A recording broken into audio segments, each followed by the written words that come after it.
In this video, we're going to take an in-depth look at all 4 new POIs in Chapter 5 Season 2. I'm going to give you an overview of each POI's loot, best places to drop, and then we're going to go challenge each of the 4 bosses and show you their mythic weapons and medallions. First on the list is also my personal favorite, Brawlers Battleground. This POI is located on the southeast corner of the map and is the home of Ares, the god of war and courage, but we'll get to him in a sec. This place looks insane and has 23 chests, a ton of ammo boxes, slurp barrels, and 4 Olympus chests. If you're landing here, my personal recommendation is to land on the northeast side as there's 2 Olympic chests, 8 chests, and a few slurp barrels there already. You can loot up fast whether you're in a solo or a squad and still have a good chance at winning a fight off spawn. There's a ton of hiding spots here, so be careful not to get caught out in the open. Once the POI is cleared, you can challenge Ares by knocking over his statue. You'll spawn a handful of minions and then finally descend and try to start smacking you around a bit. He's not too difficult, in fact I think he's one of the easier bosses this season. After the battle is over, he'll drop the Ares Warforged Assault Rifle and the Aspect of Combat Medallion. If you love your long-range fights, this medallion is crazy overpowered because it increases the damage of all your ranged weapons. As it did with last season's medallions, all medallions this season will reveal your location on the map, so keep that in mind. The Mythic AR has the red dot scope, the drum mag, the new speed foregrip which increases your movement while aiming down sights, and the muzzle brake barrel attachment to reduce recoil. Also, one more thing about Brawlers Battleground. If you're heavily contested, an alternate place to land is right over here at the house on the west side. There's more than enough loot to get you ready for a fight, plus there's also a bike and G-Wagon spawn just outside, and a reboot van if you need to come back here later. There's a few zips to get you back up to the POI, but if you can, I would recommend sneaking up the hill on the south as you'll have the entire POI in front of you and a convenient little bush up top if you need a second to scope out the situation. Moving over to our next POI, located directly north, we have Mount Olympus, home of Zeus, the thunder and lightning wielding king of the gods. This guy looked like he just stepped out of a photo shoot for either cologne or salad dressing, I'm not sure. I need to warn you now that if you don't really know this place, you gotta be careful. There's a lot of tall cliffs and structures. It might be better to call this place Mount Fall Damage. Having said that, there's a decent amount of loot, it's just fairly spread out around the POI. There's approximately 38 chest spawns, 5 Olympus chests, and enough ammo boxes to get you ready for a fight. What you won't find are slurp barrels, which is odd because it's the only new POI that doesn't have any. If I'm wrong, let me know in the comments. If you're landing here, I have 2 suggestions for you. First one would be right here in the center smaller building on the south side. There's usually floor loot here, so grab that if you can and hop up to the Olympus chest.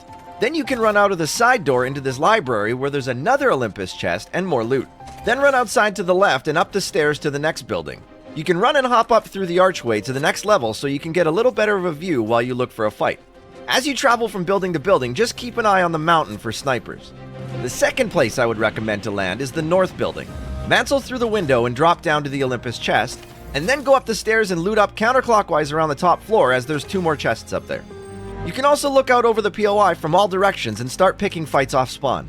Once you clear the POI, you can run to Zeus's throne room and summon him by knocking over his statue. Unlike the other bosses, Zeus doesn't spawn minions right away. He comes down guns blazing. Once you knock him down the first time, he calls his minions, which are fairly easy. When you're done with them, Zeus hops back in the fight and starts back up with the lightning. When you finally defeat him, Zeus drops the Mythic Huntress DMR and his medallion. The Mythic DMR hits for 75, has 7 bullets in the clip, and has the following mod attachments: the 4X scope, speed mag, angled foregrip, and muzzle brake. Personally, I'm not a DMR guy, but this Mythic wouldn't actually be that bad if it had a better scope. Side note, if you do use a DMR in Fortnite, try it with the red dot scope. It's crazy OP and you can't prove me wrong. As for the medallion, the Aspect of Speed, it allows you to run faster and jump higher while sprinting. Not the best medallion, but still extremely useful. The next POI on the list is Grim Gate, which is located just northwest of Restored Reels. Grim Gate is home to Cerberus, the 3-headed hound of Hades. In Greek mythology, Cerberus was the guardian of the gates to the Underworld and would prevent the dead from leaving. Visually, I think this is the coolest of the new POIs, and just like the Underworld, it's mostly surrounded by this eerie glowing water. This is probably the river Styx, but since Cerberus is a hound, I've been calling it dog water. Yes, dog water is officially a thing in Fortnite. Please get everyone you know to call it dog water from now on because I think it's hilarious. As you probably know by now, by entering the water, you will gain the ability to dash quickly. Initially, you can do this 3 times as shown by the 3 floating skulls circling around you. Once the skulls are gone, you lose your dashing ability and have to re-enter the water to gain the ability back. The main POI buildings hold approximately 35 chest spawns, 5 Olympic chests, and a handful of slurp barrels. If you're landing here, I have two suggestions for drop spots. Depending on how contested you are, you can aim for the top center part of the main building where the wolf statue is, as there's an Olympic chest there. From there, you can either loot your way down the building or jump straight down into the river below. Most of the loot falls off anyways. 2, you're in the river, so now you have the dog water dash, lol. And 3, if you head over here, you have a bunch of slurp barrels, so take out the floor and boom, shields. You're ready to fight. The other place I would recommend is further away over here by the tree. You'll be able to loot a few places, dog water dash your way around to grab more loot and start positioning yourself closer to pick a fight. When you're ready, you can knock over Cerberus' statue and challenge him to a duel. He first calls down a pack of wolf minions, but they're super easy. Then he'll come down and fight you. Keep your distance because his mythic packs a punch up close.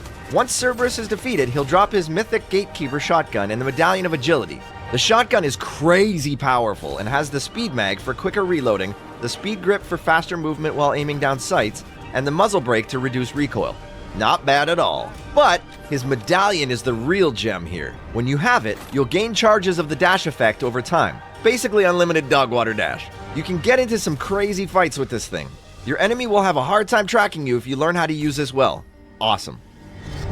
On to the fourth and final POI, but before we do, if you're enjoying this video, please drop a like as it helps me know if you want to see more content like this. Also consider subscribing if you haven't already. I love making these videos and your support means the world to me. And now I present to you the final POI in our journey, the Underworld. Home of the god of the dead himself, Hades. This POI is amazing and it has around 30 chests, 5 Olympus chests, and a few slurp barrels. If you plan on landing here, I have 2 suggestions for you. The first one, depending on the bus path and how contested you are, you can try and land on the north center horizontal building up top. Loot the chest, bunny hop down through the door where there should be 2 chest spawns, then down the hallway to another chest spawn, and then finally over to the middle where the Olympus chest is. There's a lot of corners here, so be careful of your surroundings. The second place I would recommend to land is on the south central side on the top floor by the Olympus chest. Grab the loot, jump down and run to the main building, grab the chest in the cage, and follow the loot down 1 floor to the next Olympus chest. On your way back up, step in the dog water so you can run up here and dash into the upper floor of the building. Head up these stairs, and now you can run over here and start looking for fights. When you're ready, head to Hades' throne room and slappy slap his statue to the floor. He'll show up on his throne and will watch over you as his minions try to take you down. These minions are easy, just like all the other ones, don't worry. Eventually, Hades will come down off his throne and begin the fight. He'll attack you with a chain, which I believe will be a mythic at some point, but you have plenty of time to move away once he starts swinging. He also has a mythic SMG that can shred, so keep moving from cover to cover. Once he's down, he'll drop his mythic SMG and his medallion, the Aspect of Siphon. This grants you 50 HP with every elimination. His mythic SMG has the following mods: the Hollow 13 optic, the speed mag, the vertical foregrip, and the muzzle brake. Also, quick thing, there's this door here that you can't break. Midas question mark? Update. I went into replays and some of you know this already, but you can see 2 versions of the door, one open and one closed. And if you go through the door, you can see Midas's golden reboot card. Ooh, foreshadowing. As for the rest of the map, it's pretty much the same as Season 1. I can't wait to see what updates we have in the coming months. It's just a shame to see the old vault so empty. Llama!